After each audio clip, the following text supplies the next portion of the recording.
1980. gads – Ženēvas autoizstāde. Autobūves pasauli satricina pamatīgs izrāviens inženierijā un inovācijās. Ir dzimis Audi Quattro, kas aizsāk pilnpiedziņas automobīļu laikmetu. Jau pavisam drīz 1981. gadā Audi Quattro pirmo reizi piedalās ralijā. Vai tas ir vienkārši jauns sporta auto? Nē. Audi Quattro ir viens no visu laiku ikoniskākajiem rallija spēkratiem, kas 1984. gadā ieguva ne tikai konstruktoru kausu un atnesa čempiona titulu leģendārajam braucējam Stigam Blomqvistam, bet arī mainīja autosacīkšu pasauli un kļuva par jaunu standartu. Īpaši revolucionārs jauninājums bija pilnpiedziņa, kas gādāja par teicamu saķeri un izvirzīja Audi Quattro par sīvāko konkurentu pat izaicinošākajās trasēs. Kopš 1984. gada Audi dubultuzvaras, visi turpmākie čempiona tituli pasaules rallija čempionātā ir izcīnīti ar pilnpiedziņas auto. Vēl šodien, pēc vairākiem gadu desmitiem, Audi Quattro sajūsmina auto entuziastus. Īpašas simpātijas izpelnījies Audi Sport Quattro S1 E2, kas ir visjaudīgākā Audi Quattro versija. Oriģināli tika saražoti vien 20 šādi rallija auto, kuru izsoļu cena ir ap 2 miljoniem eiro, taču paši kvēlākie un tehniski zinošākie fani ir radījuši dažas šo spēkratu kopijas. Viens no šādiem piemēriem tālu nav jāmeklē. Tepat Latvijā brāļi Velmes ir uzbūvējuši Baltijā vienīgo un viena no retajām braucošajām Audi Sport Quattro S1 E2 kopijām pasaulē. Turklāt iespējami tuvu tā laika specifikācijai gan vizuāli, gan tehniski. Viss sākās ar mūsu tēvu, kurš arī ir braucis rallijā. Aptuveni 10 gadus nobrauca Padomju Savienību laikos ar Žiguli. Mēs braucām līdzi viņu atbalstīt un skatīties, kā viņš brauc. Tad radās mīlestība pret šo autosportu, pret ralliju. Vēlāk, kad jau parādījās dažādi video no 80. gadu rallijiem, tādā laikā dominēja Audi. Tā aizsākās mīlestība pret šo marku.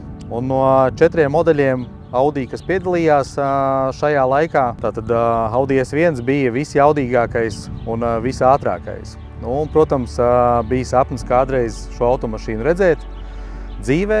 Pēc tam jau, kad bija redzēta, tad bija sapnis izbraukt ar viņu kādreiz. Un vēlāk jau, protams, sapņi aug un parādījās sapnis, ka vajadzētu tādu uzbūvēt pašiem un pamēģināt pabraukt. Puiši datorspēlē, kad bijām mazāki.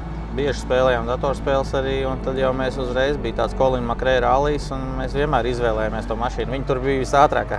Principā nebija vadām un nebija braucama, bet ņemot vērā, ka tas bija Audi S1, vienmēr gribējās braukt tieši ar to mašīnu, mēģināt ar to vinnēt un izbraukt. Bet tā ir arī noteikti datorspēles ir tāda ikoniska lieta, kas ir pārnesusi to 80. gadu visu to kultu un B grupas kultu arī uz jaunākām paaudzēm. Mēs uzlabojums veicām tādus, ka vispār tā mašīna ir 321 mm īsāka nekā iepriekšējā tā mūsu Audi Quattro A2. Viņas sastāv no 2 mašīnām kopā. Viņai ir arī stipri vairāk zirgi, vecai mašīnai bija 400 un šitai ir 560 zirgi.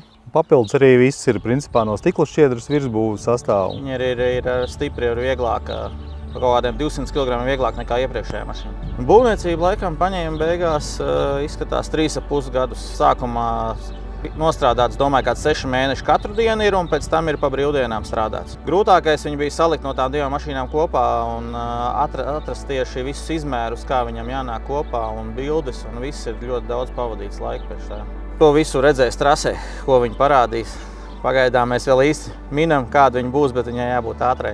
Es domāju, tā mašīna ir ikoniska jebkuram rallija braucējam, jo redzot kaut vai velkot uz traileru pa ielu, visi fotografē un visu, jo tādas Baltijā īsti jau nav. Un neviens arī viņām nepiedalītos droši vien rallijā. Kā jau bija minēja, tas viens no sapņus droši vien bija, ka mēs izbraucām VRC kaut tajā šovā. Tas jau arī es uzskatu, ka jau ir kaut kāds solīts. Varbūt, ja mums tā mašīna nebūtu, mums nepaprasītu izbraukt tādu šovu. Un tad droši vien tiksimies pēc 3 nedēļām rallija Cēsis. Un vēl plānā ir San Marino oktobrī.